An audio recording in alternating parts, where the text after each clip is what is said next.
Hey, what's up? Welcome to part three of the second episode of the Team Stronger Together podcast. For this part, I'm actually in my classroom, and I wanted to share the last three topics that we discuss each week on the podcast, and I want to go through them. Life skills for a lifetime and emotional intelligence skills is first, and then some parent stuff, and then some athletes slash performance tips. All right. So here we go. Life skills for a lifetime and emotional intelligence skills. It's the power of living in gratitude. All right. This is such an important skill to learn, practice, and share. Watch, do, teach. Right. So the research is really clear on how this is so powerful. There's been study after study and been really well done studies that talk about and show how if we will make this a daily habit, that it will make a huge impact in a good way on our life. How does it help us? It helps us focus more on what we want for our life. So you focus more on what you want for your life. A lot of us go around noticing what we don't want, focusing on what we don't want, going from meme to meme and quote to quote on what's negative out there. If I'm living in gratitude and none of this is some fake positivity junk, all right, this is just hard science.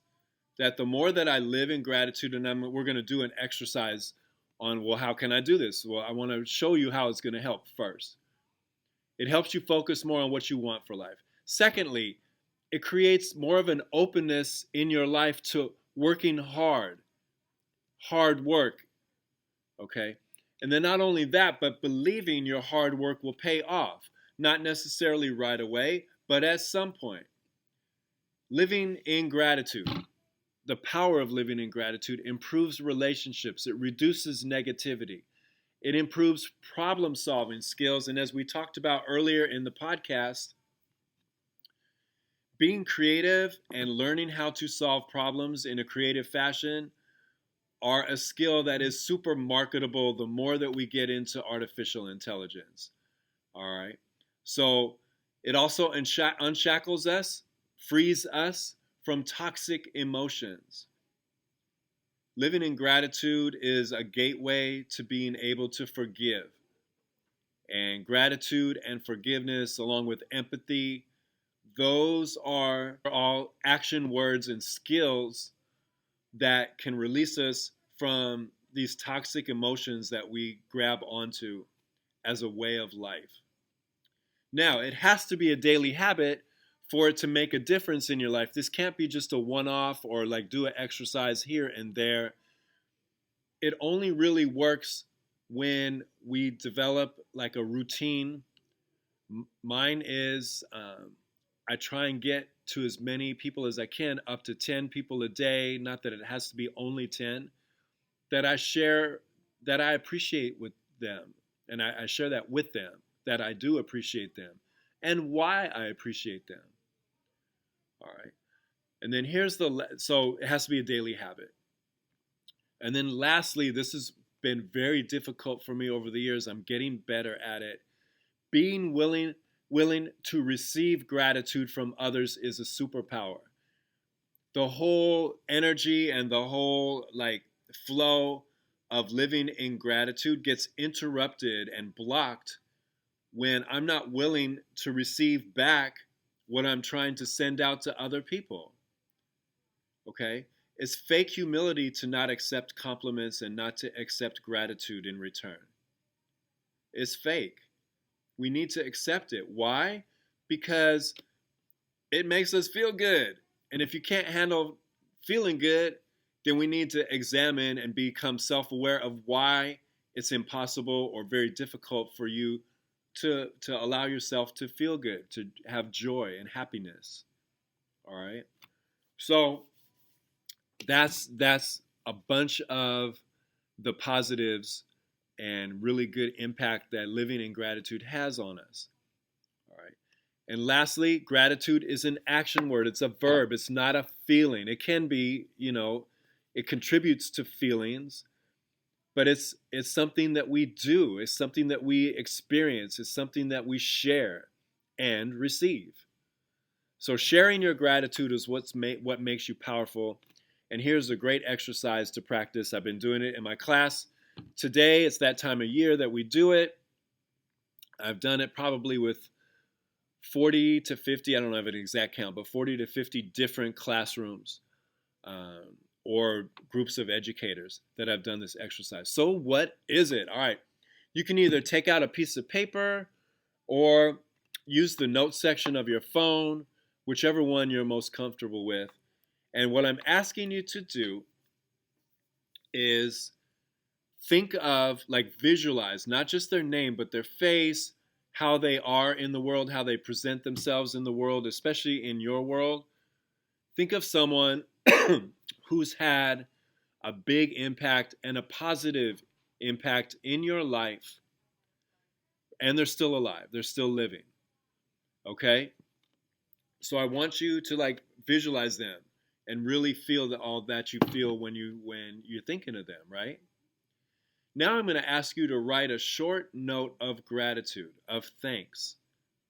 Okay? It can be, as long as you want, like pause this video, and you can, once again, in your notes section of your phone or on a piece of paper, take a few minutes and write them a note of gratitude for the positive impact that they've had on your life.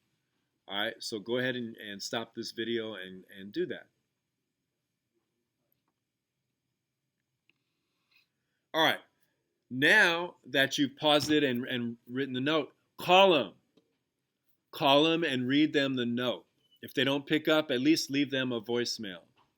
Now, if you don't have their phone number and you can only DM them or email or text, well, text, I guess you'd have their phone number, right? But I encourage you to do voice to voice or in person even. That's even better. All right? And read them the note. In a class, there's one particular that sticks out. Like, all of them stick out when students actually do this second part. It's hard for them. They usually want to do it on their own time. But I had 4 young men, and we did the first part of the exercise. They were cool with it. And then we get to the second part, and they're like, "Oh, Mr. Gray, hell no, I ain't going to do this." And I'm like, "No, this is like, come on, what are you scared of?" Well, and I'm like, "Well, you can go outside and do it." So 3 of them go outside and are calling whomever they wrote the note to. Over here, still in the class, is Frank. And Frank is like, "Well, I can't do it. I can't do it." And I'm like, "What do you mean you can't do it?" And he's like, "Well, I just don't do that with my dad." And I'm like, "Okay. Well, then you don't have to do it. It's totally okay. You really don't have to."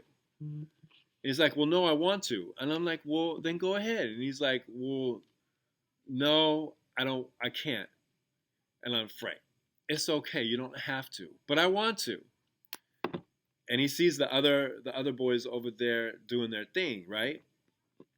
And so he's like, "Okay, I'm gonna call."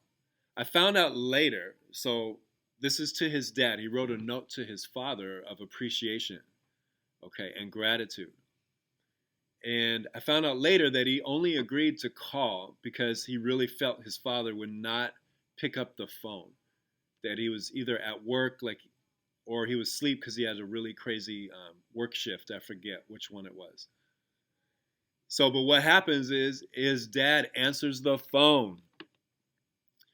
And Frank is like, "Dad, I need to read this to you." And he's like hesitant. And he starts, "Dear Dad, I just want," and then he gives me the phone. Like, he can't complete the first sentence. He gives me the phone and gives me the letter. And I said, "Sir, here, hi, I'm Mr. Gray. Your son wrote this to you, and I'm going to read it to you."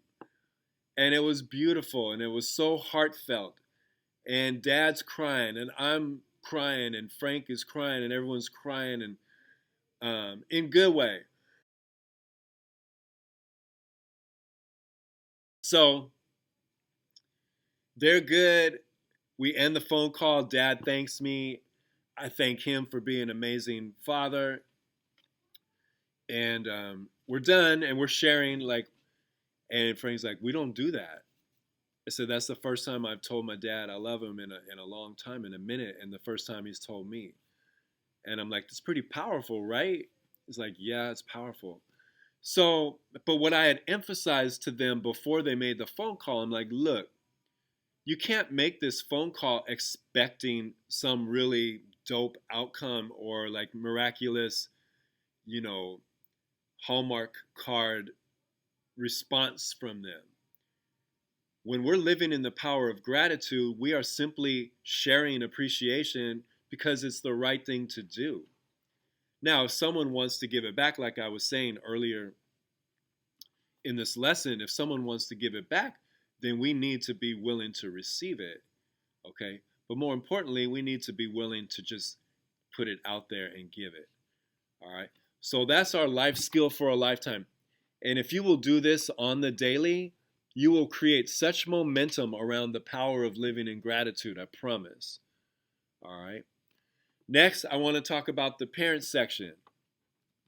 All right. So this parent section is short today. Last week was a little bit long because I wanted you to listen to Julie Lithcott-Hames talk about helicopter parenting. So if you haven't watched that, go to part 3 of episode number 1 in the YouTube channel, Working Together.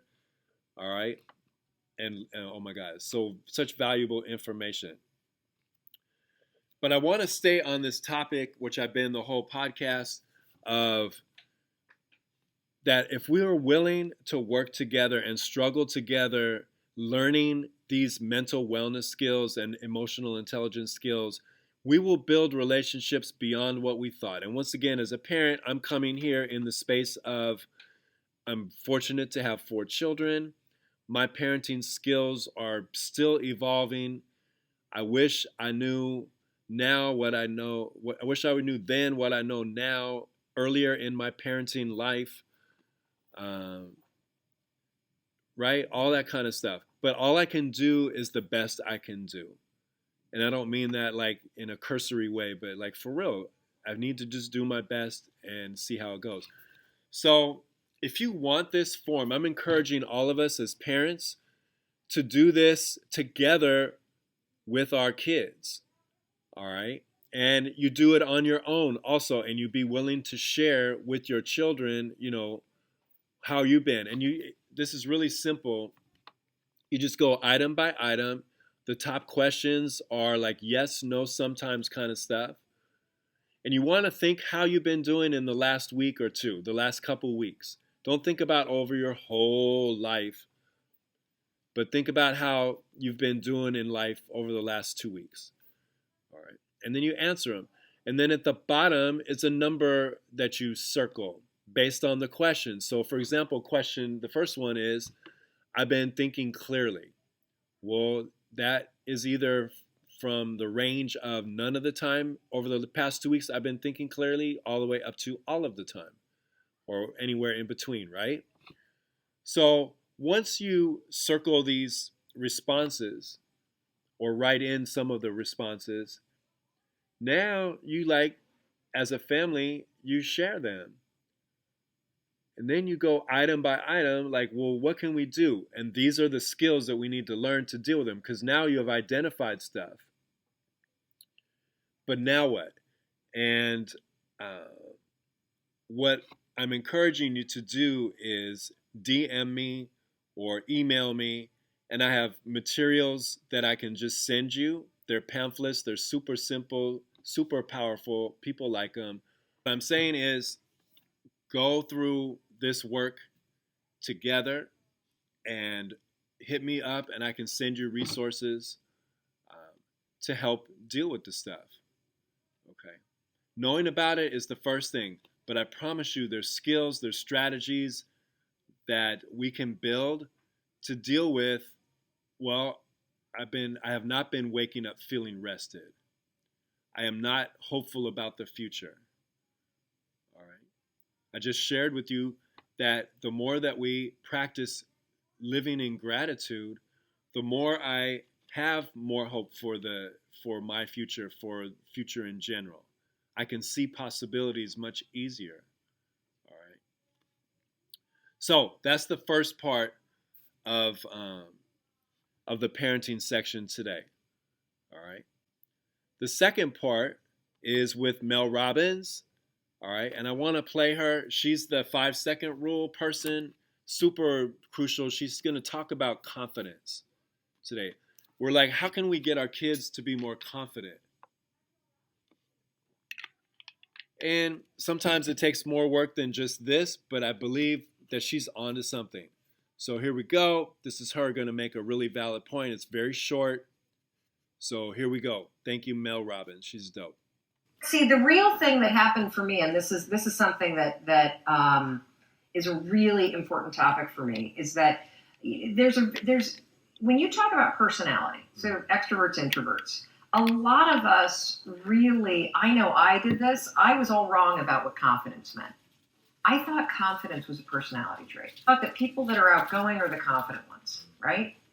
And the truth is, confidence is not a personality trait at all. It's a skill.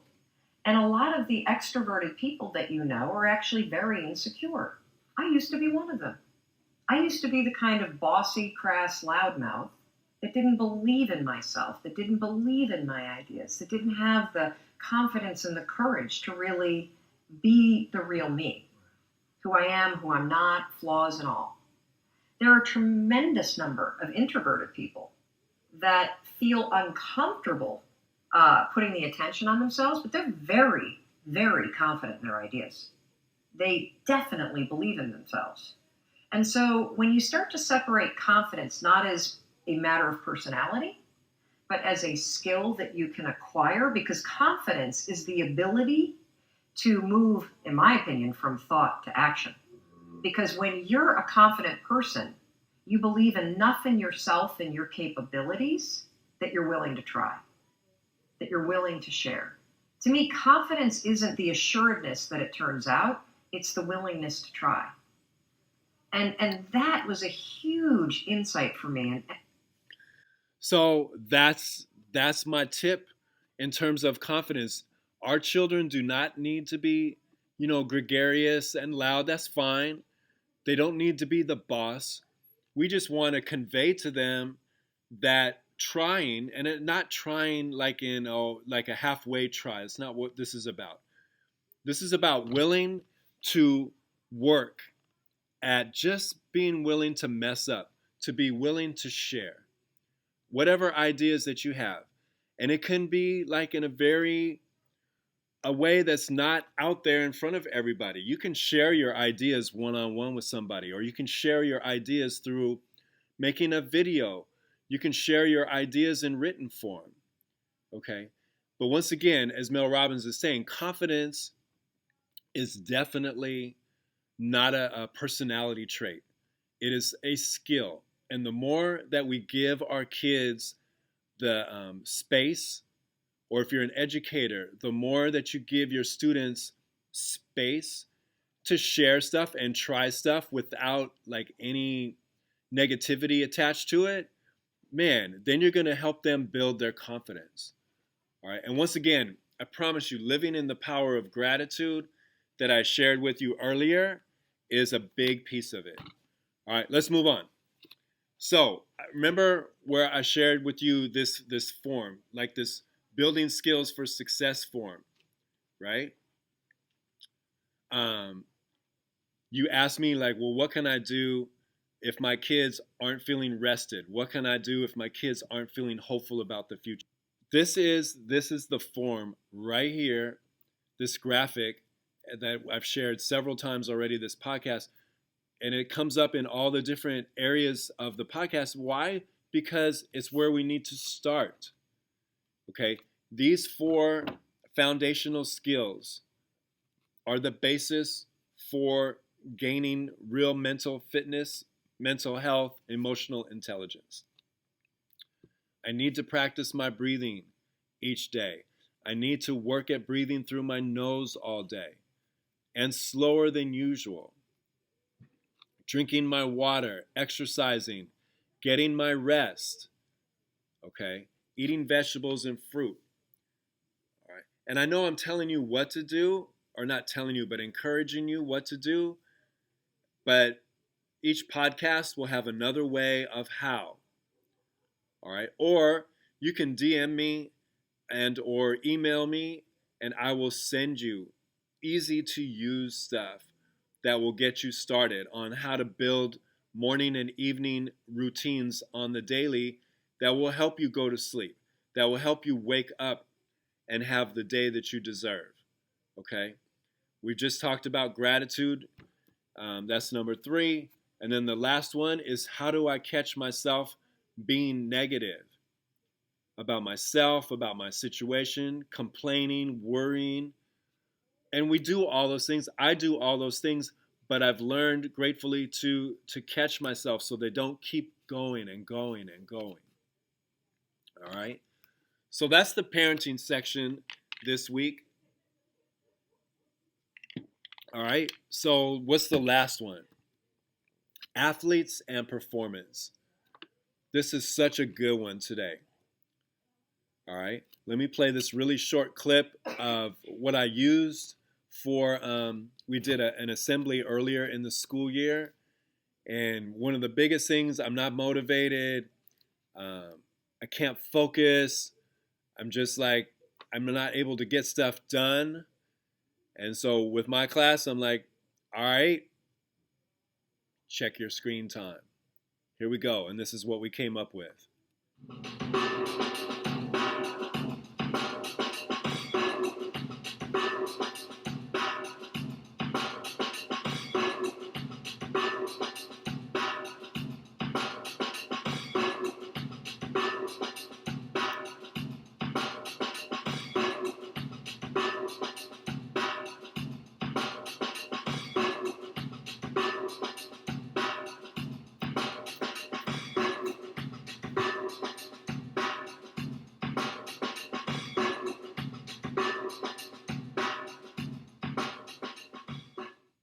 Stop scrolling and start doing. Cut our screen time in half. I'm not saying get rid of your phone, right?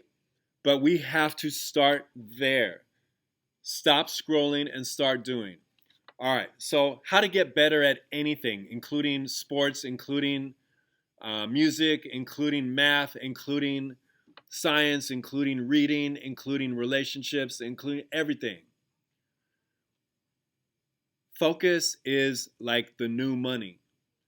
Because we are inundated 24 hours a day with a bunch of information on our phones, via the internet, via on TV, phone calls, like nonstop, right? It is hard to focus. It's hard to focus. So those of us that are able to gain the skill of focus, man, you're gonna be that's a really good item to have. And the other part is the law of focus is what you focus on is kind of what you get. Not to sound too, I'm not that big on the law of attraction just in and of itself.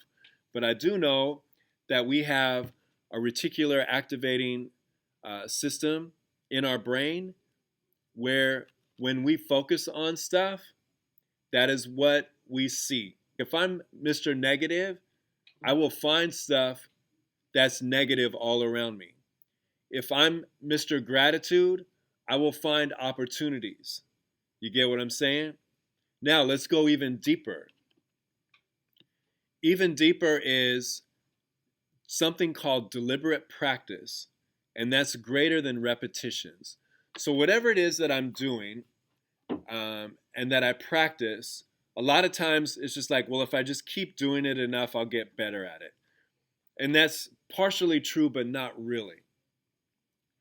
So what really sets me apart in terms of gaining skills, maybe a little bit faster and a little more powerfully, is what's called deliberate practice. And what that means is that I'm focusing on my repetitions and not just on the repetitions but why am I doing them? If I'm in a sport, I'm like, Okay, footwork is important in all sports, I guess, unless you're in a pool, right? So there would be other fundamentals that I need to focus on um, for the pool, right? But whatever it is, I have fundamentals that I need to times tables, right? Those types of things. Reading, being able to learn sight words and being able to do sounds and whatnot to learn how to read. So the more that I can focus on what I'm practicing, that will help me out a lot. All right, and that takes concentration. And one way to learn how to focus better is the breath work that I've been talking about. If you can take it another step further, which is meditation, that will help you even more with focus. Okay, last week I showed you Kobe and LeBron and Phil Jackson talking about meditation and how important that was for them to be able to focus. And then the other part that will really help with getting better at stuff in a faster and more powerful way is what's your mission? Why are you even doing this? All right. And if your mission is pretty selfish, or if your mission is like you don't even know why you're doing this, why are you learning your times tables? Why are you trying to get better with your footwork? Why should I be getting better with the angles that I take on a particular cut? If you don't have a real motivation or a real reason why, then you're not going to do it right. And you're not going to practice it right. And you won't be deliberate in the moves. All right. And again, if your motivation is very like self-interest type of motivation, then you still won't really go for it. So you want whatever it is that you're trying to get better at, you want to find a higher why, a higher reason why you're even doing this. If you're just doing math fundamentals like Pythagorean theorem or whatever, just because to get a grade, then that's not going to be like your best motivator.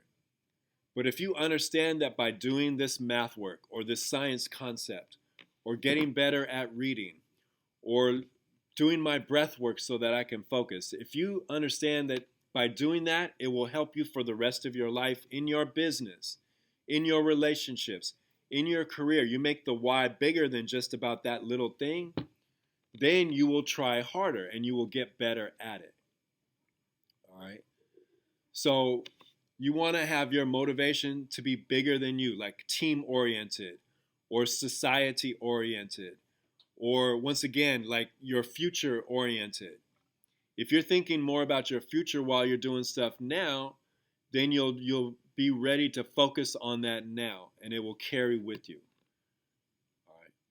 It is very hard to do deliberate practice if you're not clear about why doing it matters to you. And the education system is notorious for telling you just do it because I told you so. You saw the spoken word in the part 2 of today's podcast. Simon Says.